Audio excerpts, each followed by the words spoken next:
I've learned something from you, Sabrina. You can't run from your problems. You have to face them head on. You'll never get over your need until you can walk away from it on your own. I have been nothing but a problem to you, Sabrina whispered. The old woman hugged her.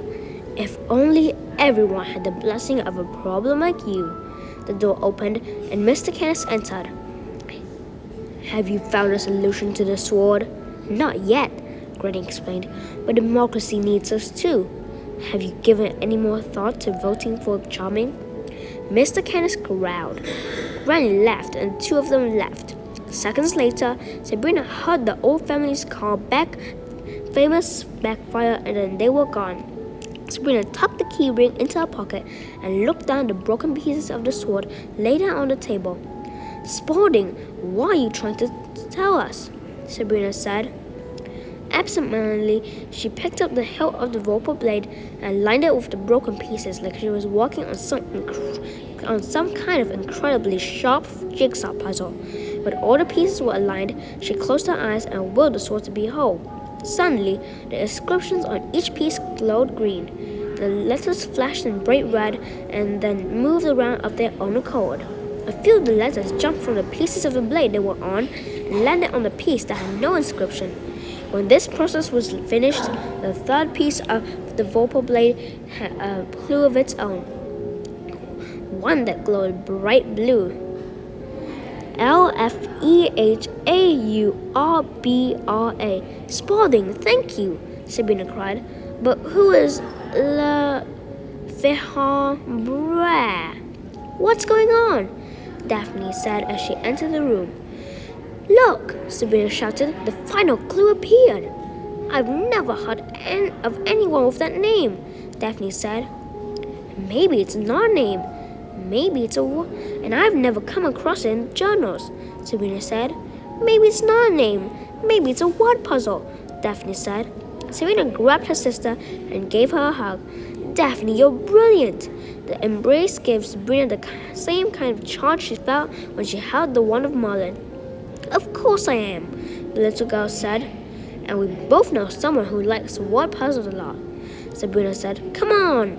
The two girls rushed up the steps and Sabrina unlocked the door that led to Mira's room. You stole Granny's keys, Daphne cried. No, she gave them to me. I'm babysitting you, Sabrina explained. Daphne wrinkled up her nose. That's crazy talk. Sabrina grabbed her hand and the two stepped inside the room. Sabrina braced for a bolt of lightning or a threatening ring of fire. But when Mira's forbidding face appeared, 2 slices of cucumber were over his eyes. Who dares enter my domain? He bellowed. Mira, it's us, Sabrina said. Mira reached up, removed the cucumber, and peered at the 2 girls. The clouds behind him quickly disappeared. Well, howdy, Grim Sisters, Mira said. Sorry about all the theatrics. I'm in the middle of my skincare regimen. These cucumbers are lifesavers for my bags. But it's a 2-hour ordeal every morning. Do yourself a favor, girls, and don't get old. We've collected all the pieces of the vorpal blade, Daphne said. Impressive, Mira replied. Each of the pieces had a clue on it to how to find the next, Sabrina explained. Unfortunately, the last piece had no hints, she added, until we put the pieces together on the table. Then they glowed, and some of the letters lit up like fireworks. We don't understand them, but we thought you might, Daphne said. Mira looked surprised. You want my help? Well, I know you love word puzzles, Sabrina said. Mira grinned. Wow, this is exciting.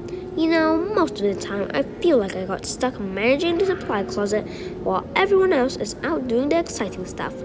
I don't think you Grimms have ever asked me for my help. Oh, I've been waiting for this for such a long time. Wait right there.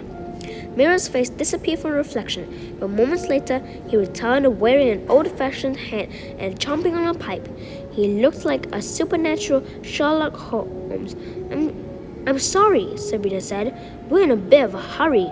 Of course. What are the letters? Lefehaurba, Sabrina said. The letters suddenly appeared in the reflection. What do you think it's supposed to tell you? Mira said. Who the blue fairy is, Daphne said. Mira's eyebrows rose in surprise. Indeed. Well, let's have a look. Suddenly, the letters jumbled and were reformed into the words Braille Rufa. I've got it, Mira said proudly. The blue fairy is actually Braille Rufa. Who? The girls asked. Mira studied the name. Let's try that again. The letters jumbled and collected themselves into a new name, Harab Fuel. I'm pretty sure there's no one in Fairy Landing named Harab Fuel, Sabrina said, trying to sound encouraging. I'm pretty sure no one in the world is named Harab Fuel, Daphne added. Mira frowned at her, and the letters swirled a final time. They rearranged into the word blue, leaving the F, H, A, R, and A on the other side alone. All right, Blue Farah, Mira said. Anyone know someone named Blue Farah in this town? Sabrina jumped. You know, don't you? Daphne said. Could you move the H to the end? Sabrina said. The letter floated over, making two new words. Blue Farah. The waitress, Daphne continued. Uncle Jake is not going to believe it. He's known her for years. The blue fairy is a waitress? Mira said. Yes, Sabrina said, at a blue plate special. We met her yesterday. No wonder she was so relaxed when a Jabberwocky attacked. We've got to find her. But how? Granny and Mr. Candace are gone and Uncle Jake took a hike, Daphne said. Sabrina reached into her pocket and took out a business card. The card Rip Van Winkle had handed her after he had driven the family to the school. I know someone who can get us there. What about Puck? We can't leave him here alone, Daphne said. Mira, you can look after him, Sabrina said, then turned to her sister. Help me move Mira into Granny's room. The girls reached down and lifted with all their might, awkwardly carrying the enormous mirror out of the room. Girls, be careful, Mira cried. If you break me, it's going to take more than some cucumbers on the eyes to make me right. Rip Van Winkle's cab pulled into the driveway. The girls ran out to it and jumped into the back seat. I was tumbled in as well, and the girls shut the door. Take us to the blue plate special, Sabrina shouted. A snort and a low snore was the driver's response. Rip Van Winkle was asleep.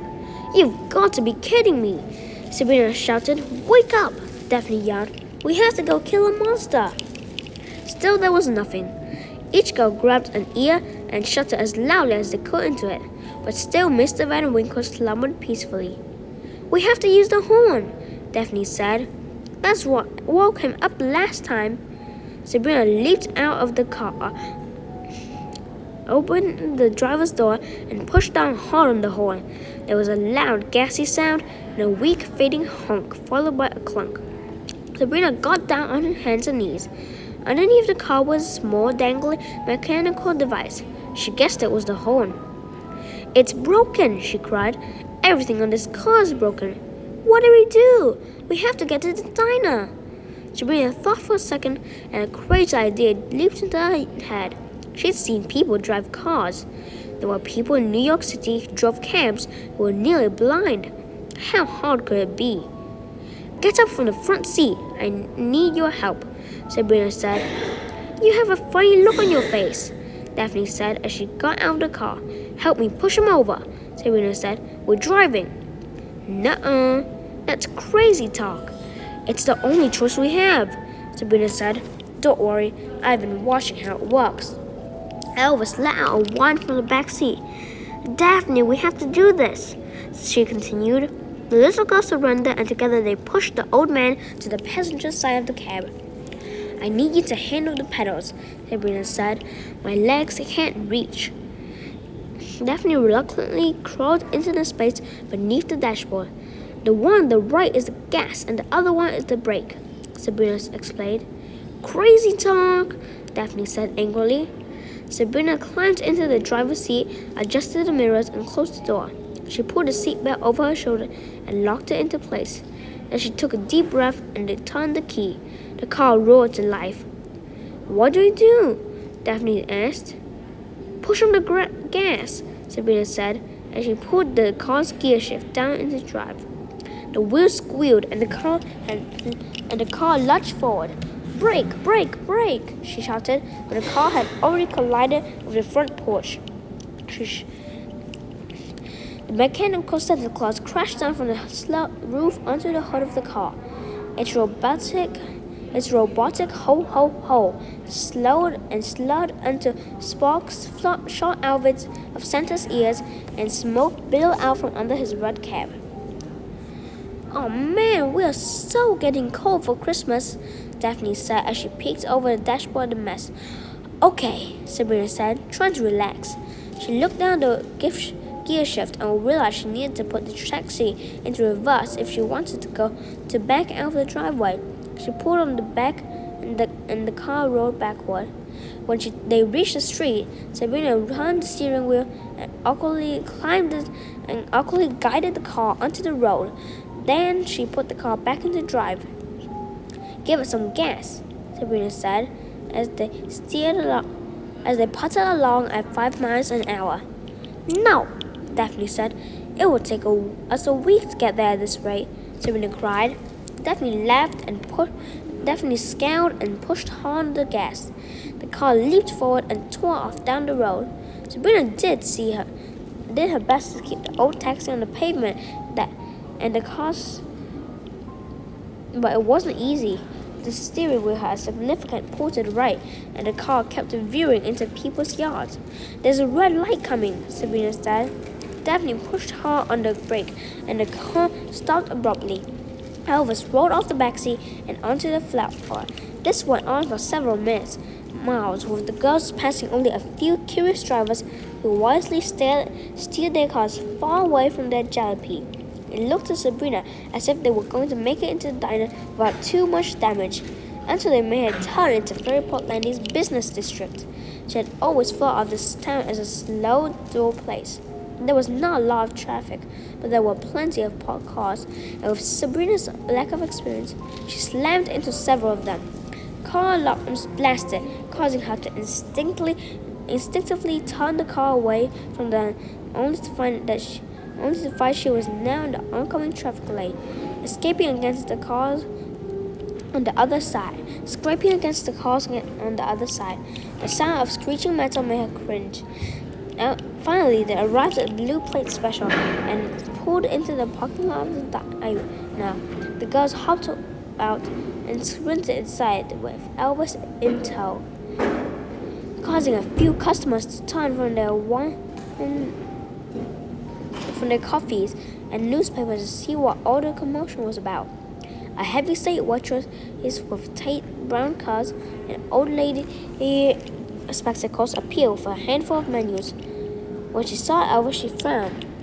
Oh, girls, I'm sorry. We can't let you bring your... Is that a dog? Sabrina ignored the question.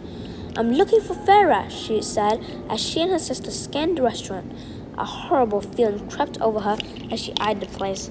Just 2 days ago, this place had been a war zone. The Jabberwocky and Red Riding Hood had carved a path of destruction that only magic could have fixed in such a short time.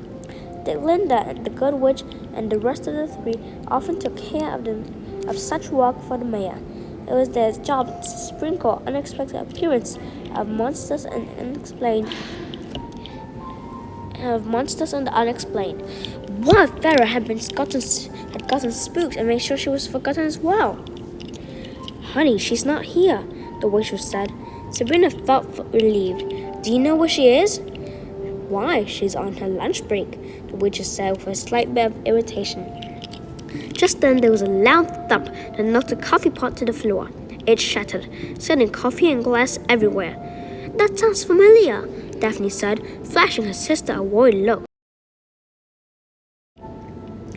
That seems to be the end of this video. I'll send more later. Goodbye.